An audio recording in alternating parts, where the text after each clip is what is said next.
ऐसी वीडियो रोज देखने के लिए आप मेरे वीडियो को लाइक करें, इस पे कमेंट करें और अपने दोस्तों के साथ शेयर करें। और हाँ, अगर आप इस चैनल पे नए हैं तो इसे सब्सक्राइब करना ना भूलें। अनिका को कमरे के अंदर एक अजीब सी गंध महसूस हो रही थी। अनिका की समझ में नहीं आ रहा था कि जो रोहित मारवा हाउस में एक आदर्श बेटा, एक आदर्श पिता होने का दावा करता था, वो इस तरह से अकेले में एक बदला हुआ इंसान क्यों लग रहा था।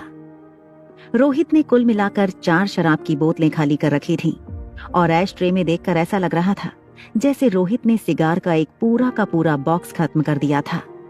रोहित कमरे में कहीं नजर नहीं आ रहा था। अनिका की समझ में नहीं आ रहा था कि अगर रोहित जाग गया था तो फिर वो अचानक इस तरह कहां गायब हो गया था। अनिका के मन में कई सवाल चल रहे थे। अभी अभी नीचे सागर सान्याल ने रोहित के बारे में अनिका के मन में जो शंका पैदा की थी, वो भी अनिका के दिमाग में बार बार घूम रही थी। एक तरफ श्रेया की मासूम आंखें और श्रेया का रोहित के लिए जो शक था, और सागर ने जो रोहित के लिए बात कही थी, और प्रिंसिपल साहब ने रोहित के बारे में जो खौफ अनिका के सामने दिखाया था, वो सब एक साथ अनिका के दिमाग में घूमने लगे। अनिका जानना चाहती थी कि सुबह सुबह रोहित अचानक होटल से कहां गायब हो गया था। जैसे ही अनिका रोहित के बेडरूम से बाहर जाने के लिए अपने कदम बढ़ाने लगी, अनिका ने सुना कि रोहित के बेडरूम के बाथरूम का दरवाजा खुल गया। जैसे ही अनिका ने मुड़कर देखा, रोहित अपना सर पोंछते हुए बाथरूम से बाहर निकल रहा था। रोहित के हाथ में एक बड़ा सा तौलिया था और अपना सर पोंछते हुए रोहित ने जब अनिका को अपने कमरे के अंदर देखा तो वो सरप्राइज हो गया। रोहित ने मुस्कुराते हुए अनिका से कहा, अरे अनिका, तुम जाग गई? Good morning. वाह, आजकल तो कमाल हो गया। तुम्हारी याददाश्त क्या खो गई? तुम्हारी नींद की बीमारी भी तुमसे कोसों दूर चली गई लगता है। जो लड़की कभी दिन में 12-1 बजे से पहले जागती नहीं थी, आजकल 6-7 बजे ही जागने लगती है। क्या बात है। इतना कहने के बाद रोहित ने अनिका की ओर देखकर कहा, आज सुबह सुबह मेरी याद कैसे आई? रोहित के चेहरे पर मुस्कुराहट थी, मगर अनिका ने जैसे ही रोहित को देखा, अनिका ने रोहित की ओर अपनी पीठ कर ली। अनिका का ये रिएक्शन देखकर रोहित को बड़ा अजीब लगा, मगर तभी रोहित को रियलाइज हुआ कि रोहित के हाथ में तो तौलिया था, मगर रोहित के शरीर पर तौलिया नहीं था। जब रोहित को इस बात का एहसास हुआ, तब रोहित ने तुरंत अपने हाथों में पकड़ा हुआ तौलिया अपनी कमर पर लपेट लिया और अनिका से कहा, ओह सॉरी अनिका, मुझे रियलाइज ही नहीं हुआ कि वो रोहित को समझ नहीं आ रहा था कि वो अनिका से क्या कहे। अनिका रोहित की पत्नी थी, मगर रोहित अच्छी तरह से जानता था कि इस वक्त अनिका के लिए ये अनिका और रोहित के रिलेशनशिप की एक नए सिरे से शुरुआत थी, और रोहित अनिका को किसी भी मोड़ पर अनकंफर्टेबल महसूस नहीं कराना चाहता था। इसलिए धीरे धीरे अनिका के पास अपने कदम बढ़ाते हुए रोहित ने अनिका से कहा, relax Anika, I am really very sorry. वैसे अब मैंने तौलिया पहन लिया है, तुम चाहो तो मेरी तरफ देख सकती हो। जैसे ही अनिका ने रोहित की ये बात सुनी, अनिका धीरे धीरे रोहित की ओर मुड़ी। रोहित की ओर देखते ही अनिका ने अपनी नजरें झुका ली। रोहित ने अनिका के पास आकर बड़े ही प्यार से पूछा, अच्छा मुझे ये तो बताओ, सुबह सुबह मेरी याद कैसे आ गई? रोहित की बात का जवाब दिए बिना अनिका पास पड़ी शराब की बोतलों की ओर देखने लगी। जब रोहित ने देखा कि अनिका ने शराब की बोतलें और सिगार ऐश ट्रे में बुझी हुई देख ली थी, तब रोहित को और भी ज्यादा अनकंफर्टेबल महसूस होने लगा। अचानक ही अपनी आवाज में हिचक लाते हुए अटकती हुई आवाज में रोहित ने अनिका से कहा, अरे वो अनिका, दरअसल बात यह है ना कि काफी दिनों बाद मुझे छुट्टी मिली है। तुम भी बच्चों के साथ सोई थी, तो मैंने सोचा कि क्यों ना आज कई सालों बाद बैचलर होने का आनंद उठाया जाए। इसलिए मैंने सोचा कि एक शाम अपने आप के नाम कर देता हूँ। वैसे ये सिर्फ वाइन है। दरअसल थकान इतनी ज्यादा थी कि मुझे पता ही नहीं चला कि कब एक गिलास एक बोतल में बदल गई और एक बोतल कई बोतलों में। ये कहने के बाद रोहित ने अनिका के पास जाकर बड़ी ही मीठी और प्यारी आवाज में कहा, मैं अच्छी तरह से जानता हूं कि तुम्हें ये सब बिल्कुल पसंद नहीं है। हर पति ये चाहता है कि वो अगर कोई गलती करे तो ऐसा कोई चमत्कार हो जाए कि उसकी पत्नी उस गलती को भूल जाए, मगर आज मैं शायद दुनिया का पहला पति हूँ जिसे इस बात का अफसोस है कि तुम मेरी की हुई सारी गलतियां भुला चुकी हो। रोहित की आंखों में अपने लिए प्यार देखकर अनिका का कंफ्यूजन और भी ज्यादा बढ़ता जा रहा था। उसे समझ नहीं आ रहा था कि रोहित एक अच्छा इंसान था या सिर्फ अच्छा इंसान बनने का ढोंग कर रहा था। रोहित ने अनिका को दोनों कंधों से पकड़ते हुए कहा, चलो अब बहुत भूख लगी है मुझे, चलकर नाश्ता करते हैं और हमारे शैतानों को भी जगाते हैं। अगर बहुत देर तक उन्हें सोने दिया तो फिर घर चलने के बाद हमें बहुत परेशानी होगी। उनकी साइकिल बदल जाएगी, रूटीन बदल जाएगा और फिर स्कूल जाने में बहुत परेशानी होगी। रोहित के कहने पर अनिका धीरे धीरे रोहित के बेडरूम से बाहर कदम बढ़ाने लगी। तभी रोहित ने अचानक अनिका को रोकते हुए कहा, सुनो, बच्चों को इन सब के बारे में बताना मत। क्या है ना, बच्चे फिलहाल उस उम्र के दौर से गुजर रहे हैं जहां हमें सबसे ज्यादा सावधानी बरतनी होगी। अच्छा क्या है, बुरा क्या है, ये बातें बच्चे हमसे ही सीखते हैं। और कई बार ऐसा होता है कि इस उम्र में बच्चे माँ बाप की गलत बातों को भी सही समझकर उन्हें अपनाने की कोशिश करते हैं, क्योंकि उन्हें लगता है कि अगर उनके माँ बाप ये चीज करते हैं तो वही सही होगी। अनिका बच्चों की परवरिश के बारे में इस वक्त ये नहीं कह सकती थी कि वो दुनिया की सबसे बड़ी एक्सपर्ट थी, क्योंकि याददाश्त खोने के साथ साथ अनिका ने कहीं ना कहीं इन बातों को समझने की शक्ति खो दी थी। मगर धीरे धीरे अपने रूटीन में लौटते हुए अनिका को अब इतना पता चल चुका था कि बच्चों के साथ किस तरह पेश आना चाहिए और बड़ों के साथ किस तरह से पेश आना चाहिए। अनिका और रोहित जैसे ही रोहित के बेडरूम से निकलकर बच्चों की बेडरूम की ओर आगे बढ़े, उन्हें अचानक बच्चों के बेडरूम से शोरगुल की आवाज आने लगी। जैसे ही अनिका और रोहित ने धीरे से बच्चों के बेडरूम का दरवाजा खोला, उन्होंने देखा कि रिया, आर्यन और अलेक्जेंडर तीनों बालकनी में खड़े जोर जोर से चिल्ला रहे थे। जब अनिका और रोहित हैरान होकर एक दूसरे को देखने लगे, तभी रिया की नजर दरवाजे पर खड़े रोहित और अनिका पर पड़ी। अनिका और रोहित को देखते ही रिया ने चिल्लाकर उन्हें अपने पास बुलाते हुए कहा, यहाँ आइए, देखिए यहाँ कितने सारे पैरट हैं। जब रोहित और अनिका दोनों बालकनी में दाखिल हुए तो उन्होंने देखा कि इतनी ऊंचाई पर बिल्डिंग के टेरेस के करीब सैकड़ों हरे तोते सुबह के वक्त चहक चहक कर पूरे वातावरण को काफी खूबसूरत बना रहे थे। बच्चे भी उनके साथ जैसे बातें करने की कोशिश कर रहे थे। अलेक्जेंडर के कंधे पर हाथ रखकर रोहित ने पूछा, ये तुम लोग शोर क्यों मचा रहे हो? तभी अलेक्जेंडर ने रोहित की ओर मुड़कर जवाब देते हुए कहा, मम्मा ने कहा था ना कि ये एनिमल्स और बर्ड्स ये सारे के सारे हमसे बात करना चाहते हैं, मगर हमको तो उन्हीं की बात समझ में नहीं आती, इसलिए आज हम उनके साथ बात करने की कोशिश कर रहे थे। मुझे लगता है कि हम अगर रोज प्रैक्टिस करेंगे तो हम भी मम्मा की तरह ये समझ पाएंगे कि वो लोग हमसे क्या कहना चाहते हैं। जब रिया ने अलेक्जेंडर की बात सुनी, तब रिया ने भी रोहित की ओर देखकर कहा, डैड, अगर ऐसा हो गया तो कितना अच्छा होगा ना। अगर इंसान जानवरों और बर्ड्स की बातें समझने लगे कि वो क्या कहना चाहते हैं, और अगर हम उनकी बातें समझने लगे तो हमें उनकी तकलीफों के बारे में पता चलेगा, वो हमारे बारे में क्या सोचते हैं इसका पता चलेगा। और अगर ऐसा हो गया तो फिर एक दिन ऐसा आएगा जब जानवर और इंसान दोनों दोस्त बनकर इस प्लेनेट पर रहेंगे। बच्चों की बातें सुनकर अनिका के चेहरे की घबराहट कुछ कम हो गई और बच्चों के साथ अनिका भी मुस्कुराकर खूबसूरत पक्षियों को चहकते हुए देखने लगी। अनिका जब से सुबह से उठी थी तब से उसके साथ अजीब अजीब बातें हुई थी। अपनी जिंदगी को लेकर अनिका काफी ज्यादा कंफ्यूज थी। उसे समझ नहीं आ रहा था कि वो सही इंसान के साथ थी या गलत। रोहित का असली चेहरा क्या था, वो अनिका की समझ से बाहर था। अनिका बस इस वक्त बच्चों के साथ खड़ी सिर्फ यही प्रार्थना कर रही थी कि किसी तरह से वो अपने अतीत के साथ जुड़ जाए और अपने पति के असली चेहरे को देख सके। कहीं ना कहीं रोहित की आंखों में अपने लिए प्यार देखकर अनिका यही दुआ कर रही थी कि रोहित के बारे में बाकी लोग जो कुछ भी बात कर रहे थे वो सब गलत हो और रोहित का असली चेहरा वही हो जो बच्चों के सामने नजर आता था। अपने परिवार के साथ खुशी खुशी खड़ा रोहित भी तोते की आवाज निकालने की कोशिश करने लगा। जैसे ही रिया ने रोहित को ऐसा करते हुए देखा, रिया जोर जोर से हंसने लगी। फिर रोहित का तौलिया अपने हाथों में पकड़ने के बाद रिया ने रोहित से कहा, डैड, जरा मुझे ये बताओ। रिया को तौलिया पकड़ता हुआ देखकर रोहित ने मजबूती से अपना तौलिया अपने दोनों हाथों से पकड़ लिया और कहा, हाँ, मगर तौलिया छोड़कर बात करो। रिया जोर जोर से हंसने लगी और अनिका की ओर देखकर कहने लगी, रात को तो मम्मा हमारे साथ हमारे कमरे में सोई थी। जरा मुझे ये बताइए कि सुबह होते होते मम्मा आपके बेडरूम से कैसे बाहर निकली? रिया की बात सुनकर अलेक्जेंडर और आर्यन भी दबे होंठों से अपनी हंसी छुपाने लगे। रिया का सवाल सुनकर रोहित के चेहरे पर काफी हड़बड़ाहट नजर आने लगी। रोहित को समझ नहीं आ रहा था कि बढ़ते हुए बच्चों की बातों का कैसे जवाब दिया जाए। रिया जैसे जैसे बड़ी होती जा रही थी, वैसे वैसे उसकी शरारत भी बढ़ती जा रही थी और रिया के सवालों का जवाब देना अब रोहित के बस में नहीं रहा। रोहित ये भी अच्छी तरह से जानता था कि अगर अनिका पहले की तरह होती तो अनिका ने जरूर रिया के ऐसे सवाल का कोई करारा जवाब दिया होता, मगर रिया के तीखे सवालों का जवाब देना रोहित के पास भी नहीं था।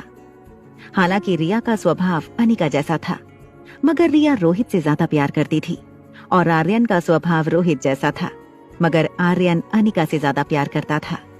अलेक्जेंडर ने अपना पूरा बचपन माँ और बाप दोनों के बिना गुजारा था, इसलिए अलेक्जेंडर के लिए रोहित और अनिका दोनों ही काफी क्लोज थे। हालांकि अलेक्जेंडर ने अपने आप को बड़े भाई की जिम्मेदारियां सौंप दी थी, इसलिए वो लाड प्यार दिखाने के मामले में रिया की तरह एक्सप्रेसिव नहीं था। वो मन ही मन अपने मॉम डैड दोनों को बहुत प्यार करता था, मगर मन ही मन वो ये भी सोचता था कि रिया आर्यन को संभालना भी उसकी जिम्मेदारी थी। अपने परिवार को हंसता मुस्कुराता देख रोहित ने रिया के सिर पर हाथ फेरते हुए कहा, मैं भी तैयार होकर आता हूँ। आप लोग नाश्ते के टेबल पर मेरा इंतजार करो, मगर पहले सब लोग ब्रश जरूर कर लेना। अलेक्जेंडर ने भी अपनी पीठ पर अपने दोनों हाथ रखते हुए कहा, जैसे ही ये दोनों सुबह को जागे मैंने इन दोनों को ब्रश करवाया, आप बिल्कुल फिक्र मत कीजिएगा। जैसे ही अलेक्जेंडर की बात पूरी हुई, रिया ने अपने मुंह पर हाथ रखकर जोर जोर से हंसते हुए कहा, मैंने और आर्यन ने तो ब्रश कर लिया, जैसा कि हमारे बड़े भाई ने हमें ऑर्डर दिया। मगर एक बात बताऊं, हमें तो ब्रश करवा लिया, मगर खुद अभी तक ब्रश नहीं किया है अलेक्जेंडर ने। रिया की बात पर आर्यन और रिया दोनों जोर जोर से हंस पड़े और उनकी हंसी देखकर अनिका भी अलेक्जेंडर को देखकर हंसने लगी। रोहित जैसे ही अपने कमरे में दाखिल हुआ, रोहित ने देखा कि रोहित के मोबाइल फोन पर उसके चीफ सिक्योरिटी ऑफिसर के 10 मिस्ड कॉल थे। रोहित के सिक्योरिटी गार्ड ने उससे कहा था कि वो जल्द से जल्द पता लगाने की कोशिश करेगा कि मनाली में कौन से हेलीकॉप्टर ने उस वक्त उड़ान भरी थी जब रोहित और उसका परिवार गुलेरिया हाउस में दाखिल हुए थे।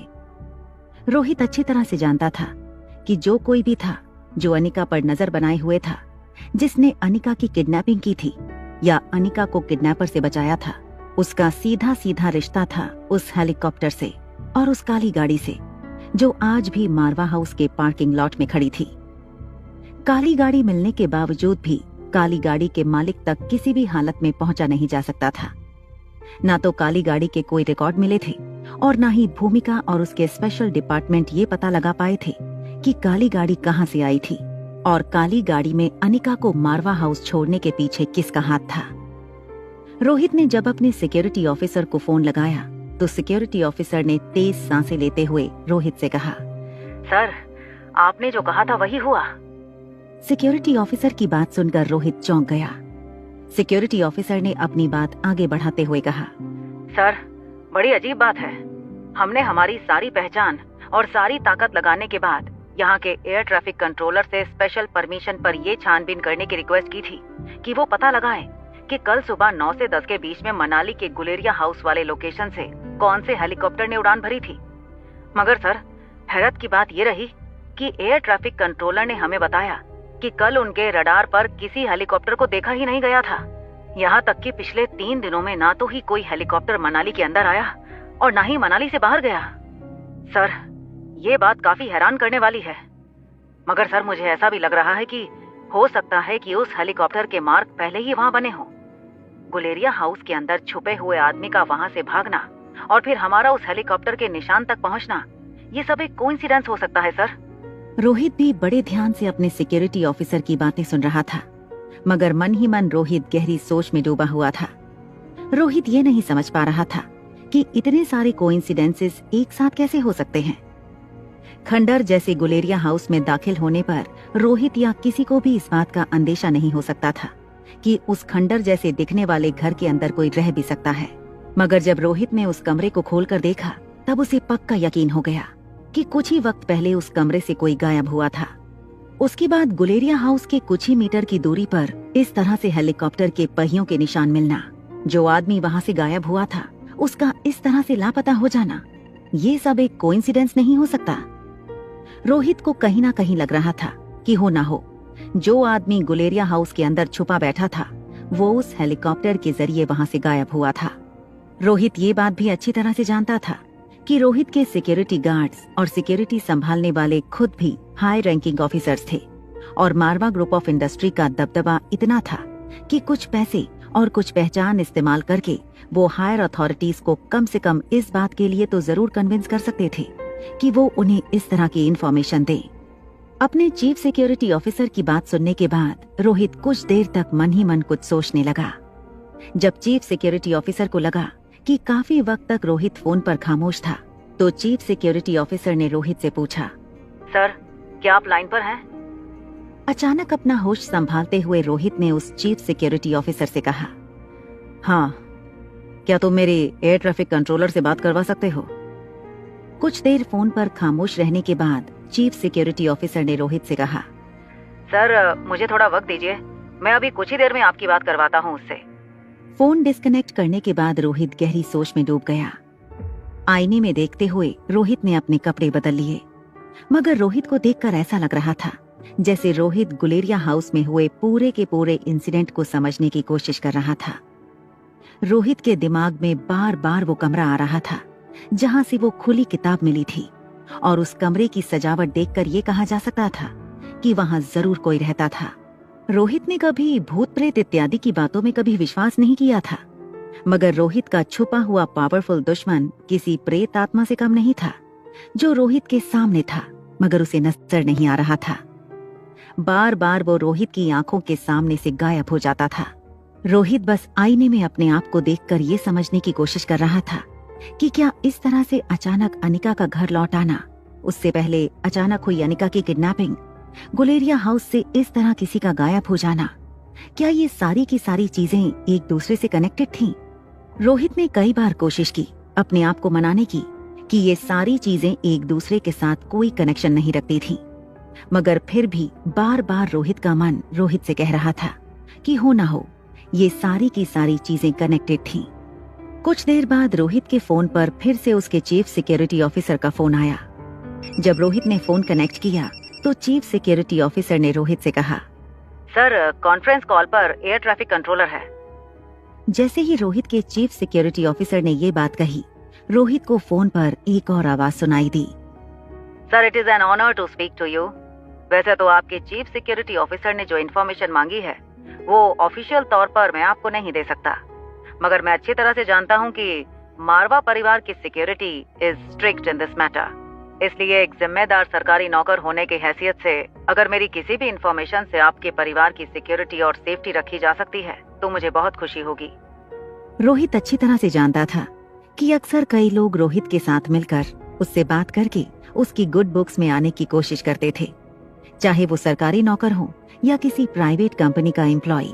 अगर किसी भी तरह से कोई रोहित के कांटेक्ट में आता था तो वो जरूर रोहित की गुड बुक्स में आने की कोशिश करता था, ताकि फ्यूचर में रोहित पर किए गए छोटे से फेवर के बदले में वो रोहित या मारवा ग्रुप ऑफ इंडस्ट्री से इतनी बड़ी फेवर मांग सकें कि उनकी पूरी जिंदगी सिक्योर हो जाए। उस ट्रैफिक कंट्रोलर की बातों से भी रोहित को ये अंदाजा हो गया था कि ट्रैफिक कंट्रोलर रोहित को ये फेवर करने के बदले में जरूर कुछ न कुछ चाहता था। रोहित एक काफी रूड बिजनेसमैन था। कुछ पैसे खिलाकर अगर आसानी से काम हो जाता तो रोहित जरूर उस रास्ते को अपनाकर अपना और मारवा इंडस्ट्रीज का काम निकलवा लेता। आकाश रोहित से बिल्कुल ऑपोजिट था। आकाश हमेशा उसूल और आदर्शों पर चलने वाला बिजनेसमैन था। उसे अपने काम पर पूरा भरोसा था और वो कभी भी काम पाने के लिए किसी को भी रिश्वत खिलाने के सख्त खिलाफ था। हालांकि आकाश और रोहित की स्टाइल अलग अलग थी, मगर दोनों के इरादे एक थे। आकाश और रोहित दोनों ही चाहते थे कि उनकी कंपनी देश की और दुनिया की टॉप कंपनी में शुमार हो। उस एयर ट्रैफिक कंट्रोलर की बात सुनने के बाद रोहित ने एयर ट्रैफिक कंट्रोलर से पूछा, क्या आपको पूरा यकीन है कि कल सुबह 8 से लेकर 12 बजे तक कोई हेलीकॉप्टर मनाली आउटस्कर्ट्स में नहीं उड़ा? रोहित की पूरी बात सुनने के बाद एयर ट्रैफिक कंट्रोलर ने रोहित से कहा, नहीं सर, मुझे पूरा यकीन है, और जैसा कि मैंने आपके ऑफिसर को बताया, पिछले 3 दिनों में कोई भी हेलीकॉप्टर हमें आसमान में नजर नहीं आया। सर आप तो अच्छी तरह से जानते हैं, मनाली एक छोटा सा शहर है। यहाँ पर ज्यादातर लोग पर्यटन के लिए आते हैं। टूरिस्ट या तो अपनी अपनी कार से आते हैं या तो आसपास से किसी हवाई अड्डे पर उतरकर आगे का सफर बाय रोड तय करते हैं। मगर हाँ, अभी हमने कुछ दिनों पहले हमारे टूरिस्ट के लिए यहाँ पर एक हेलीकॉप्टर राइड जरूर की है। मगर सर वो हेलीकॉप्टर अक्सर टूरिस्ट के साइट सीइंग करने के लिए ही इस्तेमाल किया जाता है। और आपने जो वक्त बताया, उस वक्त भी वो टूरिस्ट के साथ साइट सीइंग करवाने में बिजी था। हमारे पास सारे रिकॉर्ड्स हैं सर। आप चाहें तो उस साइट सीइंग की वीडियो फुटेज भी देख सकते हैं। मैं आपको भिजवा दूंगा सर। वैसे ये बात मेरे ज्यूरिसडिक्शन में नहीं आती, मगर आपके लिए मैं कुछ भी कर सकता हूँ। आपके परिवार की सेफ्टी के लिए इतना रिस्क तो मुझे लेना होगा सर। मगर सर मेरा यकीन मानिए कि आपने जो लोकेशन भिजवाया था, उस लोकेशन पर ना तो कोई हेलीकॉप्टर लैंड होता हुआ दिखा है और ना ही वहां से उड़ान भरता हुआ। उस एयर ट्रैफिक कंट्रोलर की बात सुनकर रोहित की हैरानी बढ़ती जा रही थी। कुछ देर तक मन ही मन कुछ सोचने के बाद अचानक ही रोहित ने उस एयर ट्रैफिक कंट्रोलर से पूछा, अच्छा मुझे एक बात बताइए, क्या ऐसा हो सकता है कि मैंने आपको जो वक्त बताया है, उस वक्त पर उसी लोकेशन से किसी हेलीकॉप्टर ने उड़ान तो भरी हो, मगर आपके रडार में वो डिटेक्ट ना हुआ हो? रोहित की बात सुनकर एयर ट्रैफिक कंट्रोलर और रोहित का चीफ सिक्योरिटी ऑफिसर दोनों दंग रह गए। एयर ट्रैफिक कंट्रोलर ने अटकती हुई आवाज में हड़बड़ाते हुए रोहित से कहा, सर ये आप क्या कह रहे हैं?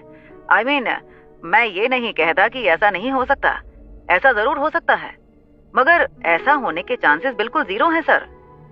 देखिए सर, मैं अच्छी तरह से जानता हूँ कि आप जैसा बड़ा इंसान देश विदेश की ऊंची से ऊंची टेक्नोलॉजी से वाकिफ है, मगर मैं आपको यकीन दिलाता हूँ कि हमारे देश की टेक्नोलॉजी अब काफी मॉडर्न और हाईटेक है।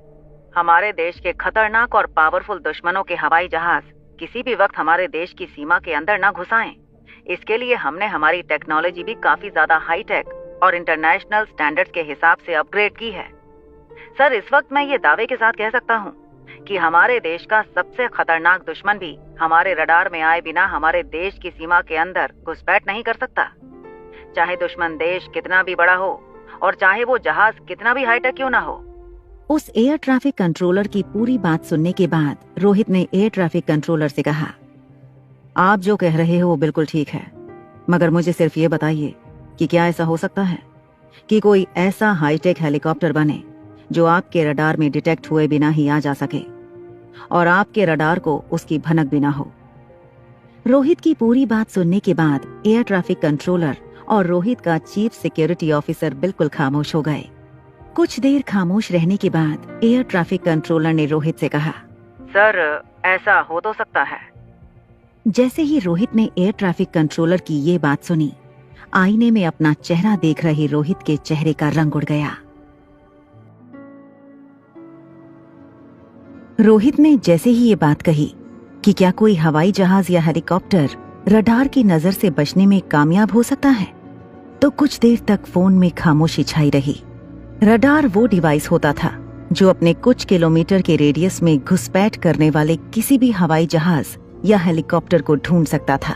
यहाँ तक कि छोटे से छोटे ड्रोन को भी ये पावरफुल रडार ढूंढकर उन्हें मार गिराने में आर्मी की मदद करते थे।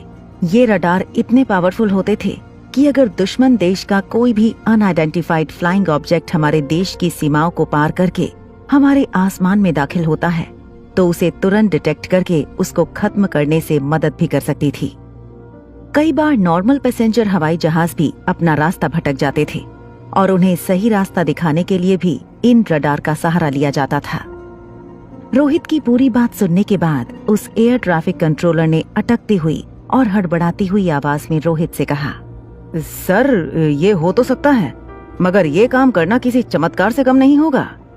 आज के जमाने में जहां हाईटेक जहाज बनते जा रहे हैं, वहीं रडार भी काफी ज्यादा हाईटेक होते जा रहे हैं और हमारे पास इस वक्त जो रडार है वो लेटेस्ट टेक्नोलॉजी से बनाया हुआ रडार है। इससे आधुनिक से आधुनिक हेलीकॉप्टर भी बच नहीं सकता। इस रडार की नजर से बच सके ऐसा कोई जहाज अब तक तो इस दुनिया में बना नहीं है।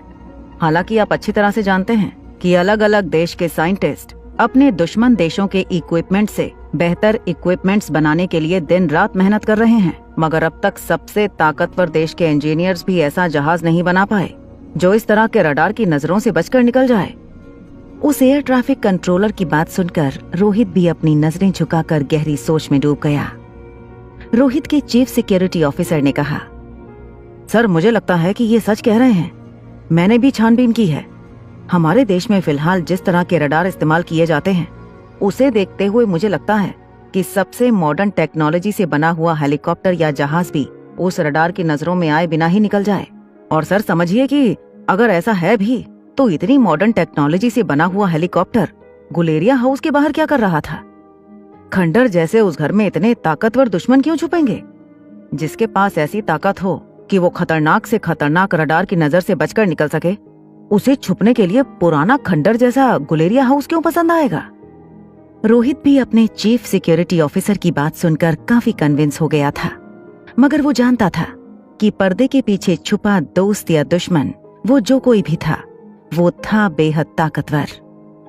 अपनी सोच में डूबे हुए रोहित के चेहरे का रंग बदल गया।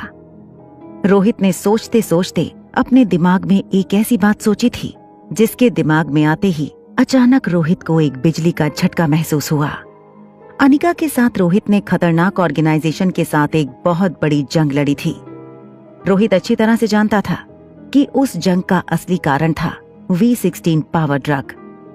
खतरनाक ऑर्गेनाइजेशन और क्रिस्टोफर भी V16 पावर ड्रग को सिर्फ इसलिए पाना चाहते थे क्योंकि V16 पावर ड्रग के इस्तेमाल के बाद क्रिस्टोफर इस दुनिया का सबसे ताकतवर और सबसे शातिर इंसान बन जाता। यूं कहा जा सकता था कि बाकी इंसानों से क्रिस्टोफर की ताकत और क्रिस्टोफर का दिमाग इतना आगे निकल जाता कि पूरी दुनिया पर राज कर महज कुछ ही दिनों में पूरा हो सकता था। क्रिस्टोफर का दिमाग दुनिया के सबसे बेहतरीन साइंटिस्ट से भी ज्यादा तेज और उनके शरीर की ताकत दुनिया के सबसे ताकतवर रेसलर से भी ज्यादा हो जाती। अचानक ही रोहित के दिमाग में एक बात बिजली की तरह दौड़ने लगी। भूमिका ने कहा था कि जो काली गाड़ी रोहित के मारवा हाउस के पार्किंग लॉट में खड़ी थी, वो काली गाड़ी कोई मामूली गाड़ी नहीं थी। वो ना ही किसी ईंधन पर चलती थी और ना ही उसके अंदर कोई इंजन लगा हुआ था। वो गाड़ी मैग्नेटिक फील्ड से बने प्रेशर पर दौड़ती थी। उसके बाद गुलेरिया हाउस के बाहर हेलीकॉप्टर के निशान मिलना और उस हेलीकॉप्टर का किसी भी रडार सिस्टम में पकड़ा ना जाना, दोनों ही बातों में कोई अहम बात जरूर थी जिसका पता लगा पाना मुश्किल था। इससे पहले भी भूमिका और रोहित ने इसी तरह के हेलीकॉप्टर के निशान उस तालाब के किनारे देखे थे जहां से काली गाड़ी दिल्ली के अंदर दाखिल हुई थी। उस वक्त भी भूमिका को स्पेशल डिपार्टमेंट की मदद के बावजूद ये पता नहीं लग पाया था कि आखिर काली गाड़ी को दिल्ली शहर के अंदर लाया कैसे गया था। इसका मतलब साफ था कि पर्दे के पीछे छुपा दुश्मन या दोस्त मॉडर्न टेक्नोलॉजी से कई ज्यादा आगे था। जैसे ही रोहित के दिमाग में ये ख्याल आया, रोहित ने अपना फोन डिस्कनेक्ट कर दिया और अपने कमरे में यहाँ वहां घूमने लगा। रोहित के दिमाग में इस वक्त कई तरह के ख्याल आ रहे थे। रोहित वैसे तो काफी प्रैक्टिकल बिजनेसमैन था, मगर इस वक्त रोहित की जिंदगी में जो कुछ चल रहा था वो सोच सोच कर रोहित का सर घूमने लगा था। रोहित को एक के बाद एक पॉसिबिलिटीज दिखाई दे रही थीं। अनिका जब मारवा हाउस के बाहर बेहोशी की हालत में रोहित को मिली थी, तब अनिका ड्राइविंग सीट पर बैठी थी। अनिका को बिल्कुल होश नहीं था, मगर अनिका के आसपास कोई नहीं था। फिर आखिर अनिका को वहां पर कौन ले आया था?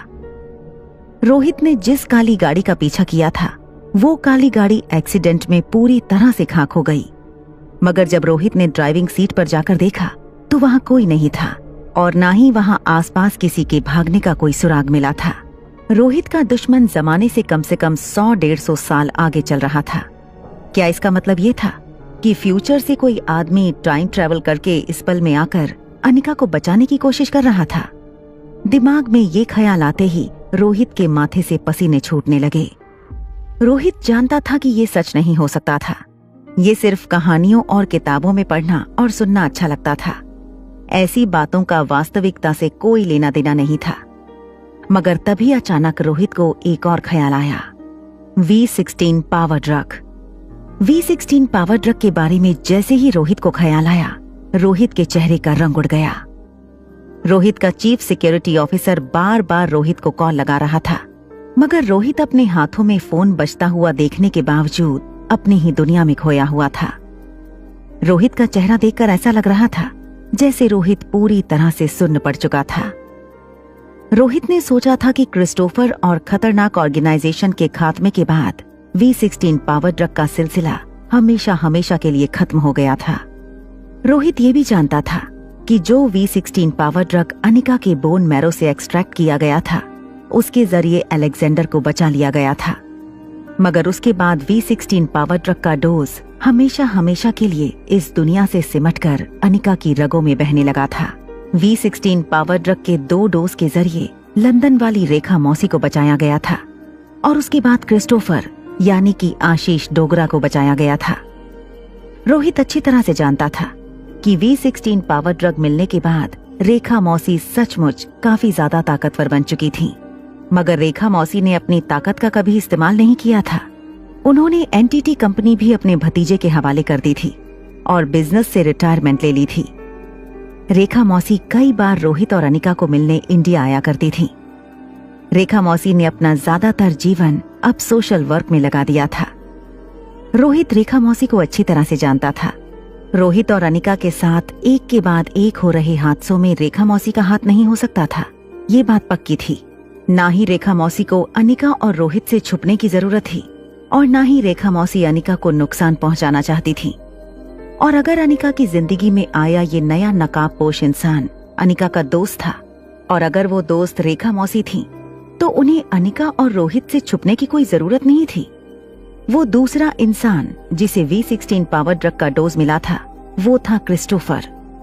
क्रिस्टोफर के खतरनाक ऑर्गेनाइजेशन को हमेशा हमेशा के लिए मिटाया जा चुका था। क्रिस्टोफर ने अपने आप को अलेक्जेंडर के लिए पूरी तरह से बदल दिया था। क्रिस्टोफर हमेशा से रोहित और उसके आदमियों की निगरानी में अमेरिका के पास बने एक छोटे से टापू पर रहता था और अब रोहित ये भी अच्छी तरह से जानता था कि क्रिस्टोफर इस दुनिया में नहीं रहा था। रोहित ने अपनी आंखों से क्रिस्टोफर की लाश देखी थी। रोहित और अनिका के साथ हो रहे हादसे के पीछे ना तो रेखा मौसी थी और ना ही क्रिस्टोफर था। ऐसे में रोहित का दिमाग बार बार ये सोचने में मजबूर हो रहा था कि ऐसा कौन था इस दुनिया में जिसने V16 पावर ड्रग का डोज पूरा किया था और इस दुनिया का सबसे ताकतवर इंसान बन चुका था। मगर वो अभी भी रोहित की नजरों से दूर था। अगर इस दुनिया में एक और शख्स था जिसकी रगों में V16 पावर ड्रग का डोज दौड़ रहा था, तो वो था अलेक्जेंडर। रोहित अच्छी तरह से जानता था कि अलेक्जेंडर एक ना एक दिन अनिका की तरह बाकी लोगों से काफी अलग हो जाएगा। अनिका की रगों में बचपन से V16 पावर ड्रग दौड़ रहा था, मगर उम्र के 18-19 साल तक अनिका के शरीर में बाकी बच्चों से ज्यादा कोई फर्क नजर नहीं आया था। ना ही अनिका के दिमाग में बाकी बच्चों के मुकाबले ज्यादा तेजी थी। मगर 18-19 साल की उम्र पार करते ही अनिका के शरीर में और अनिका के दिमाग में चमत्कारिक बदलाव होने लगे और अनिका धीरे धीरे बाकी लोगों से काफी अलग होती चली गई। रोहित ये भी अच्छी तरह से जानता था कि अलेक्जेंडर के साथ भी ऐसा ही होने वाला था। उम्र के 18-19 साल के बाद अलेक्जेंडर एक के बाद एक अपने पावर्स दिखाना शुरू करेगा। मगर रोहित को तलाश थी इस वक्त उस इंसान की जिसके बारे में ये कहा जा सकता था कि जो इस वक्त दुनिया का सबसे पावरफुल इंसान था, जो कहीं छुपा हुआ था और रोहित की नजरों में नहीं आ रहा था। रोहित बस ये जानना चाहता था कि वो इंसान छुपकर रोहित और अनिका की मदद करना चाहता था या उसका इरादा कुछ और था। रोहित ये सब कुछ सोच ही रहा था कि अचानक रोहित के बेडरूम के दरवाजे पर कोई जोर जोर से नॉक करने लगा। रोहित अचानक झटके से अपने ख्यालों से बाहर आया और दरवाजे की ओर चलकर गया। रोहित के माथे से काफी पसीना बह रहा था। जब रोहित दरवाजे के पास पहुंचा, तब रोहित ने सुना कि बच्चे बाहर से उसे आवाज दे रहे थे। आर्यन और रिया जोर जोर से दरवाजा खटखटाकर रोहित को बुला रहे थे। रोहित ने अपने माथे से पसीना पोंछा और तेजी से दरवाजे के पास गया।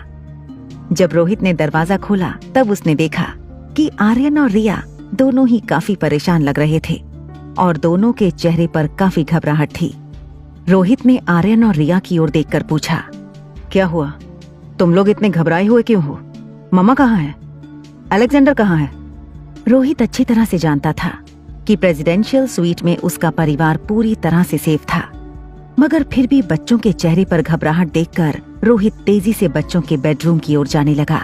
रास्ते में रिया ने डरी हुई और अटकती हुई आवाज में रोहित से कहा, पापा देखिए, मम्मा को क्या हो गया है। रिया के चेहरे पर घबराहट देखकर रोहित की घबराहट भी बढ़ गई। रोहित तेजी से बच्चों के बेडरूम के अंदर दाखिल हुआ। रोहित ने देखा कि बेडरूम के अंदर कोई नहीं था। रोहित को याद आया कि जब वो बेडरूम से निकला था तब बच्चे और अनिका बालकनी में खेल रहे थे। रोहित तेजी से जब बालकनी में गया तो रोहित ये देखकर हैरान हो गया कि बालकनी की रेलिंग पर कई सारे तोते बैठे थे और अनिका ठीक उनके सामने बैठकर आंसू बहा रही थी। अनिका के ठीक बगल में बैठा अलेक्जेंडर अनिका को शांत करने की कोशिश कर रहा था। जैसे ही अलेक्जेंडर ने रोहित को देखा, अलेक्जेंडर दौड़कर रोहित के पास आया और कहने लगा, डैड देखिए ना, मम्मा को क्या हो गया है। रोहित भी तेजी से अनिका के पास गया और अनिका के कंधे पर हाथ रखते हुए कहने लगा, अनिका क्या हुआ, तुम रो क्यों रही हो। अनिका बस तोतों के सामने देख रही थी। अनिका ने जैसे रोहित की बात सुनी ही नहीं थी। रोहित ने अनिका को जब इस तरह से अजीब बर्ताव करते हुए देखा तो रोहित मुड़कर बच्चों की ओर देखने लगा। तभी रिया ने आगे आकर रोहित से कहा, डैड हम यहाँ इन पैरट्स के साथ मस्ती कर रहे थे। ये पैरट्स भी जोर जोर से आवाज लगाकर हमारे साथ खेल रहे थे। फिर कुछ देर में ये सभी पैरट्स मम्मा को देखने लगे। मम्मा भी इनके साथ पहले तो हंस हंस कर बातें कर रही थी, मगर फिर अचानक ही मम्मा शांत हो गई। ये तोते जो पहले जोर जोर से आवाज कर रहे थे वो फिर धीरे धीरे आवाज करने लगे। रिया की ये बात सुनकर रोहित हैरान हो गया। रोहित ने हैरान होकर जब अनिका की ओर देखा तब रोहित को भी ये एहसास हुआ जैसे कि अनिका उन तोतों के साथ एक तरह का कम्युनिकेशन करने की कोशिश कर रही थी और कम्युनिकेशन करते वक्त अनिका की आंखों से आंसू बह रहे थे। तभी अलेक्जेंडर ने रिया की बात आगे बढ़ाते हुए कहा, डैड काफी अजीब बात है। उस दिन मम्मा गरुड़ के साथ भी कम्युनिकेशन कर रही थी और आज इन पैरट्स के साथ। हमारी समझ में नहीं आ रहा है कि मम्मा को हो क्या गया है। पहले तो कभी मम्मा ने इतना अजीब बिहेव नहीं किया था। अलेक्जेंडर की बात सुनकर रोहित ने दबी हुई और धीमी आवाज में अलेक्जेंडर से कहा, तभी शायद मम्मा को जरूरत नहीं पड़ी थी। बच्चे भी रोहित की बात समझ नहीं पा रहे थे। रोहित धीरे धीरे मन ही मन कुछ समझने की कोशिश कर रहा था। ये अनिका का पावर ही था जो उसे जानवर और पक्षियों के साथ कम्युनिकेशन करने में मदद कर रहा था। अनिका की याददाश्त चली गई थी, मगर अनिका के शरीर में आज भी V16 पावर ड्रग की शक्तियां मौजूद थीं। जो शक्तियां अनिका को वो चीजें सीखने में मदद करती थीं जो एक आम इंसान कई सालों तक नहीं सीख पाता था। जानवर और पशु पक्षियों की भाषा समझ पाना उन्हीं शक्तियों में से एक शक्ति थी। इस दुनिया में कई ऐसे लोग थे जो जानवरों की भाषा समझ पाते थे, उनके साथ कम्युनिकेट कर पाते थे, मगर इसके लिए वो सालों साल जानवरों के साथ रहकर अपने से बड़े ट्रेनर से ये विद्या सीखकर जानवरों और पशु पक्षियों के साथ कम्युनिकेशन कर पाते थे। मगर अनिका ने महज कुछ ही पलों में ये विद्या सीख ली थी और धीरे धीरे अनिका इस विद्या पर महारत हासिल कर रही थी। रोहित जानता था कि अनिका जरूर उन तोतों के साथ किसी तरह का कम्युनिकेशन कर रही थी और उन तोतों ने अनिका को जो मैसेज दिया था उसी की वजह से अनिका आंसू बहा रही थी।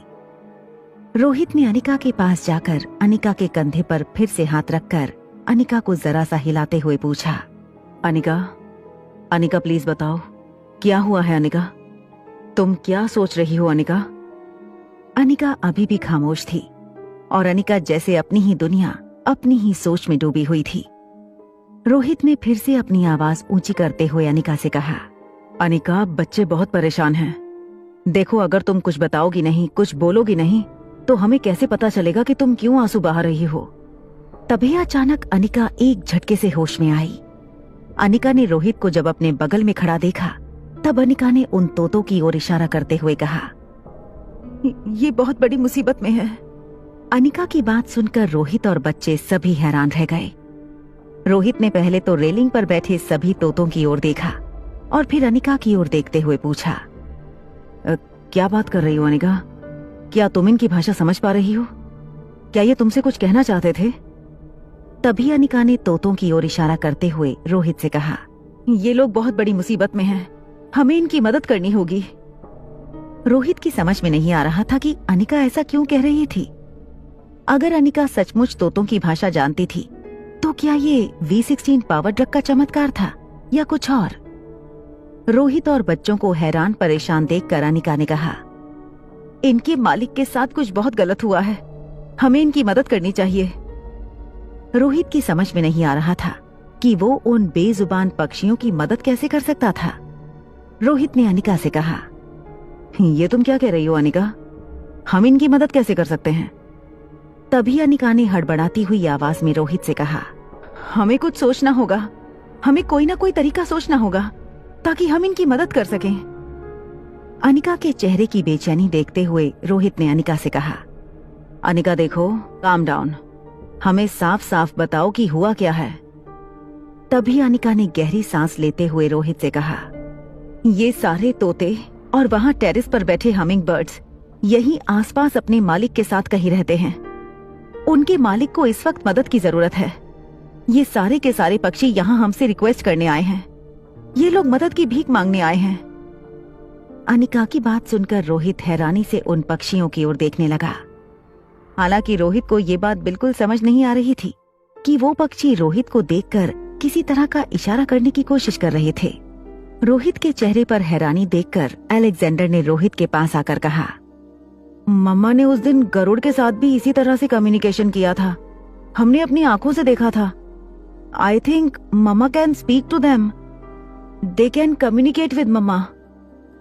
अलेक्जेंडर और बच्चों की बात सुनकर रोहित भी काफी हैरानी में पड़ गया। रोहित ने अपने दोनों हाथ अपनी कमर पर रखकर ये सोचने की कोशिश की कि वो किस तरह से उन पक्षियों की मदद कर सकता था। रोहित की कंफ्यूजन बढ़ती जा रही थी। तभी रोहित ने अपने दोनों हाथ हवा में लहराते हुए अनिका को कहा, मगर हम चाहकर भी किस तरह इनकी मदद कर सकते हैं।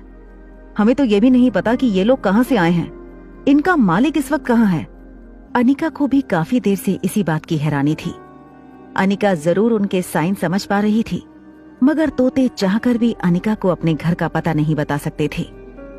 अनिका ये भी अच्छी तरह से जानती थी कि अनिका उन तोतों का पीछा करके उनके घर तक नहीं पहुंच सकती थी।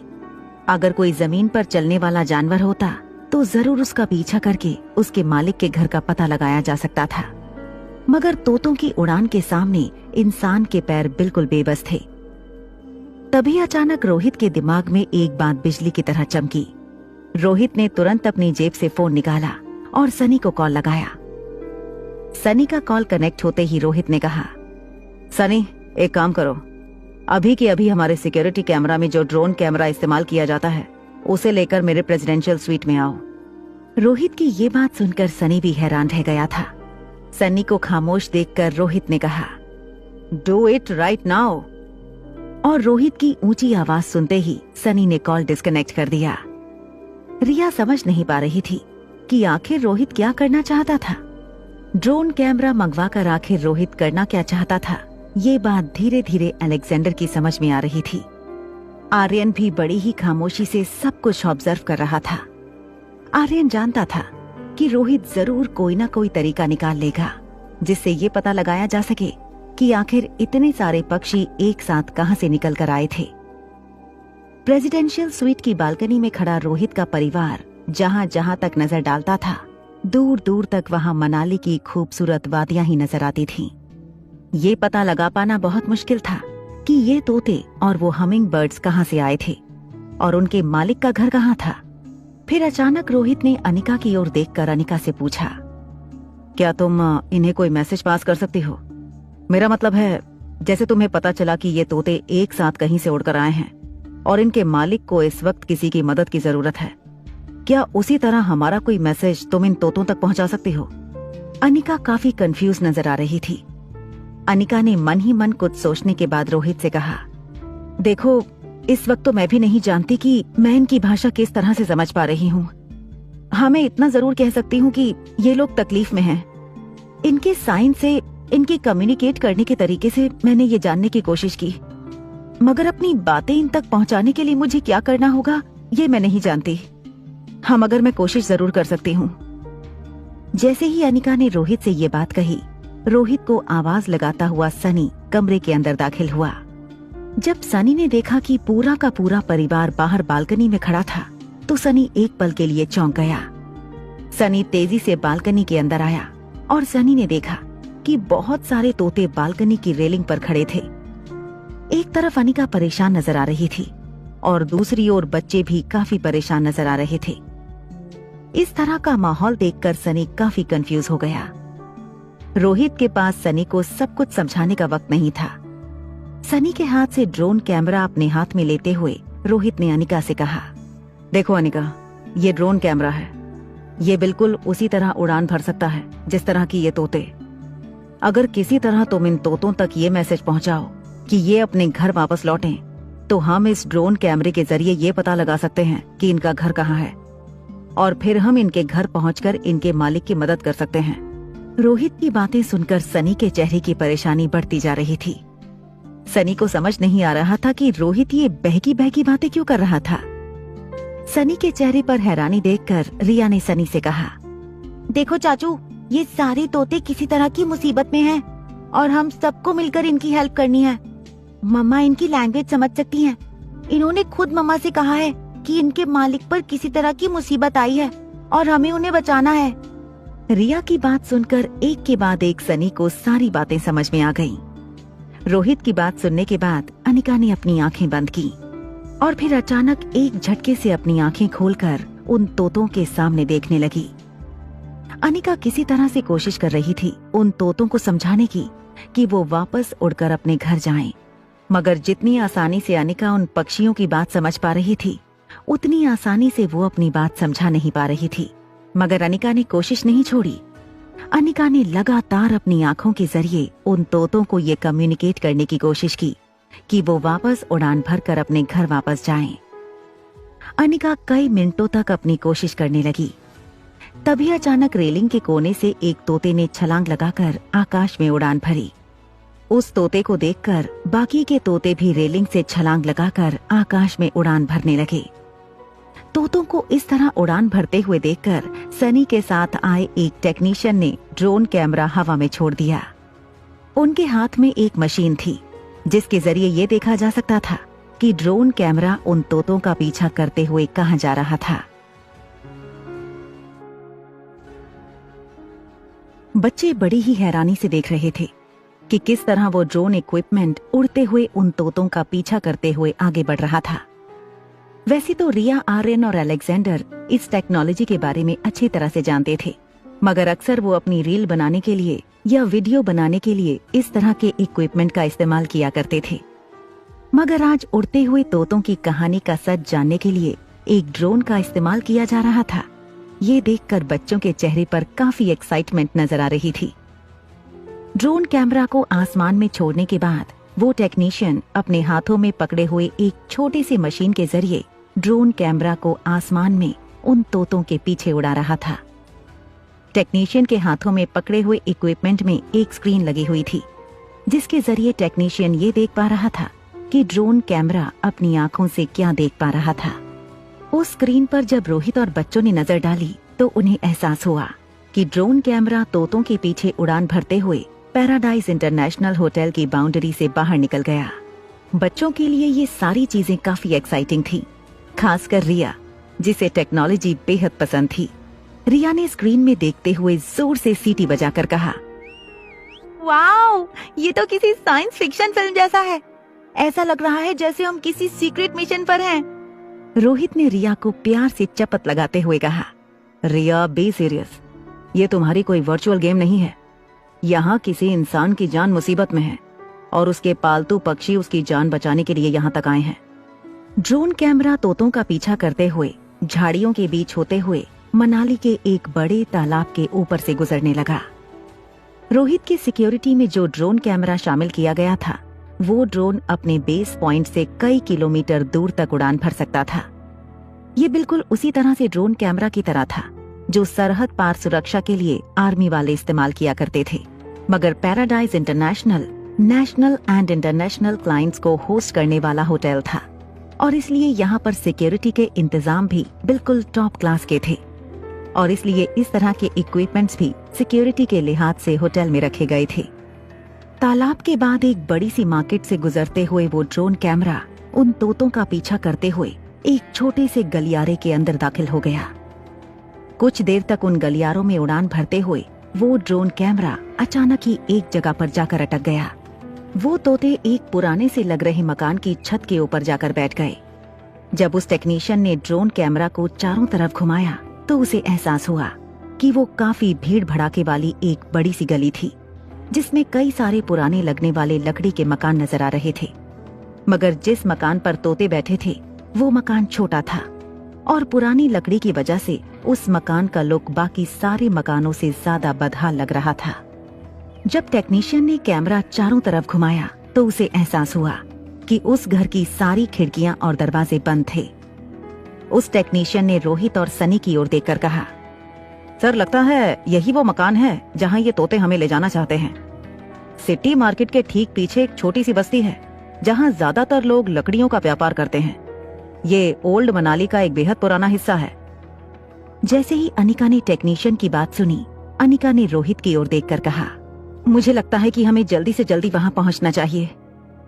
अनिका की बात सुनते ही रोहित ने अपने सिक्योरिटी गार्ड्स को अपने फोन के जरिए अलर्ट कर दिया।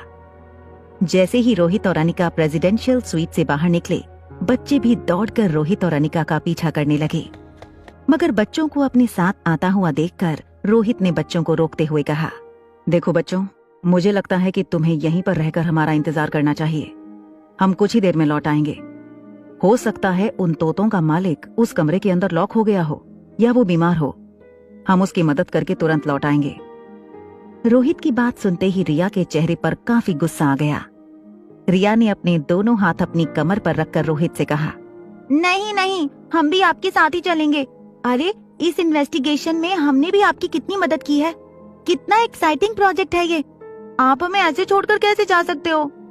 अगर रिया की जगह पर आर्यन या अलेक्जेंडर ने ये बात कही होती तो रोहित ने जरूर उन्हें ऐसी फटकार लगाई होती कि वो इस तरह की जिद करने के बारे में कभी सोचते भी नहीं। मगर लाडली रिया को कुछ भी कहने की ना तो रोहित में हिम्मत थी और ना तो रोहित रिया को डांटने के बारे में सोच सकता था। तभी अचानक अनिका ने रोहित की ओर देखकर कहा, मुझे लगता है कि हमें जल्दी चलना चाहिए। रोहित के पास भी इस वक्त रिया के साथ आर्ग्यूमेंट करने का कोई वक्त नहीं था, इसलिए रोहित ने उन बच्चों की ओर इशारा करते हुए कहा, ठीक है, चलो हमारे साथ। मगर एक बात याद रहे कि लोकेशन पर पहुंचने के बाद आप सब कार से एक कदम भी बाहर नहीं निकालेंगे। तीनों बच्चों ने रोहित की बात मानते हुए हाँ में अपना सर हिला दिया। होटल पैराडाइज इंटरनेशनल के टॉप फ्लोर से लिफ्ट के जरिए नीचे उतरने के बाद रोहित और उसका पूरा परिवार होटल लॉबी से बाहर जाने लगा। एक के बाद एक रोहित के सिक्योरिटी गार्ड्स ने रोहित के पूरे परिवार को घेर लिया। टेक्नीशियन ने जो लोकेशन बताई थी वो रोहित के सिक्योरिटी गार्ड्स ने अपने ड्राइवर को बता दी थी। रोहित का पूरा परिवार एक वैन में बैठकर उस लोकेशन की ओर जाने लगा। होटल पैराडाइज इंटरनेशनल से उस लोकेशन का फासला तकरीबन 25 मिनट का था। मनाली की ऊबड़ खाबड़ सड़कों से होते हुए रोहित की वैन अपने सिक्योरिटी गार्ड्स की कार्स के साथ कुछ देर में उस लोकेशन पर पहुंची।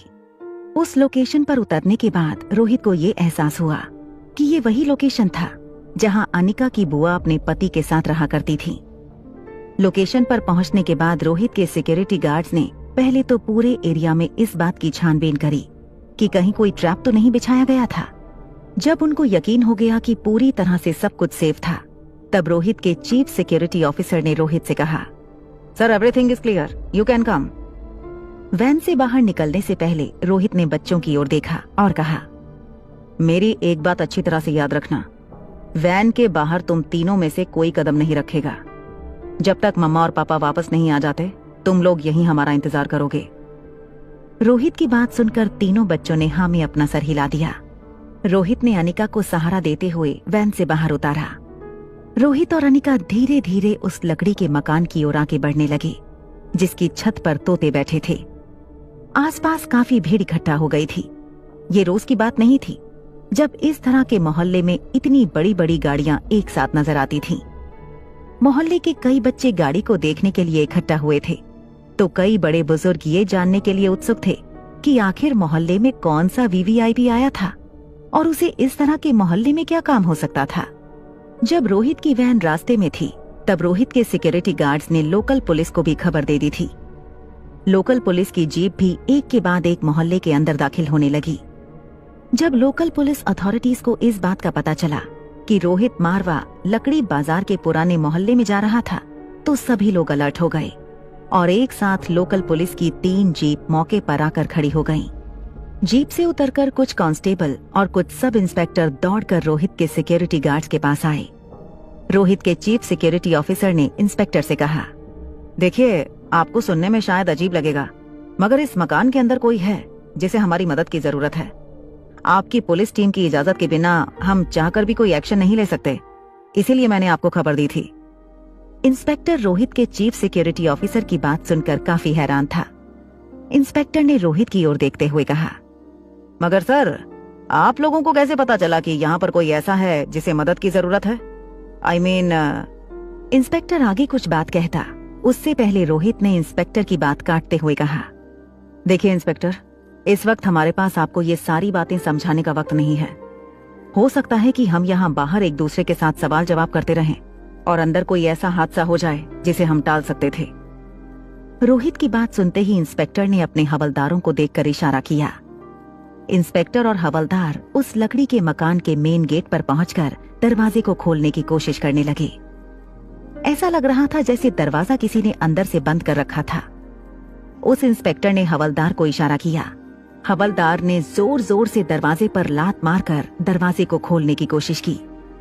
लकड़ियां जरूर पुरानी थीं, मगर असली सागौन की लकड़ी होने की वजह से उनकी मजबूती अभी भी बरकरार थी। अनिका और रोहित बाहर खड़े होकर लकड़ी के बने उस छोटे से मकान को अच्छी तरह से देखने की कोशिश कर रहे थे।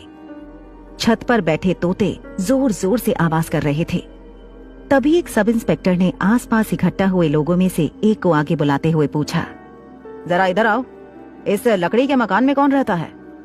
तभी मोहल्ले में रहने वाले एक 25-30 साल के आदमी ने कहा, सर जी, यहाँ तो एक बुढ़िया और उसकी बेटी रहती है। दरअसल बुढ़िया कुछ देख नहीं सकती और बेटी 19-20 साल की है। पढ़ी लिखी नहीं है, मगर दोनों माँ बेटी जंगल में जाकर लकड़ियाँ काट कर लाती हैं और लकड़ियों को बेचकर अपना गुजारा कर लेती हैं। सब इंस्पेक्टर को ये बताने के बाद उस आदमी ने अपनी आवाज धीमी करते हुए सब इंस्पेक्टर से पूछा, मगर ये तो बताइए, ये इतने बड़े बड़े लोग बुढ़िया और उसकी बेटी को मिलने क्यों आए हैं? क्या इनकी कोई बहुत बड़ी लॉटरी लग गई है? हाँ, वैसे बुढ़िया की बेटी दिखने में तो काफी खूबसूरत थी। क्या ये लोग किसी पिक्चर के प्रोड्यूसर हैं? उस आदमी की बात सुनकर आसपास खड़े लोग जोर जोर से हंसने लगे। तभी एक आदमी ने अपने बगल में खड़े अपने दोस्त से कहा, वैसे तो कितनी भोली भाली बनती थी वो लड़की। हाँ, हम में से तो किसी के साथ कोई बात नहीं करती थी, मगर अब देखो कितनी बड़ी लॉटरी लग गई है उस लड़की की। जरूर किसी रियलिटी शो में उसने भाग लिया होगा और बड़े बड़े लोगों की नजर में छप गई होगी। आजकल तो लोगों की किस्मत रातों रात इसी तरह बदल जाती है, मगर मैंने कभी सोचा नहीं था कि बुढ़िया और उसकी शर्मीली बेटी की किस्मत रातों रात इस तरह से बदल जाएगी। तभी उसके बगल में खड़े एक और आदमी ने उसकी बात पूरी होते ही उससे कहा, भाई कुछ भी कहो, लड़की बड़ी खूबसूरत है। अगर कल उठकर टीवी के पर्दे पर बड़ा नाम करती है तो हमारे मोहल्ले के लिए फक्र की बात होगी। तभी सब इंस्पेक्टर ने उन्हें खामोश करते हुए कहा, अरे चुप हो जाओ, ये कोई टीवी वाले नहीं है, ये बहुत बड़े आदमी हैं। इनका नाम है रोहित मारवा। ये जो पास ही में होटल पैराडाइज इंटरनेशनल है ना, उसके मालिक हैं ये। होटल पैराडाइज इंटरनेशनल का मनाली में बहुत नाम था। लोकल मार्केट के पास रहने वाले मनाली के लोकल लोग रोहित मारवा के बारे में तो काफी नहीं जानते थे, पर वो ये जरूर जानते थे कि होटल पैराडाइज इंटरनेशनल का मालिक कोई छोटा मोटा आदमी नहीं हो सकता था। काफी देर तक लकड़ी का दरवाजा ठोककर इंस्पेक्टर और उसके साथी अंदर से किसी का दरवाजा खोलने की राह देखते रहे। काफी देर मेहनत करने के बाद एक बड़ी सी बंदूक की मदद से उन कांस्टेबल्स ने लकड़ी के दरवाजे पर कुछ बुलेट फायर की। लकड़ी का दरवाजा एक झटके से टूटकर नीचे गिर गया। लकड़ी का दरवाजा जैसे ही नीचे गिरा, कुछ कांस्टेबल अपने हाथों में बंदूक पकड़े घर के अंदर दाखिल हुए। जैसे ही इंस्पेक्टर घर के अंदर दाखिल हुए, उनकी आंखें फटी की फटी रह गईं।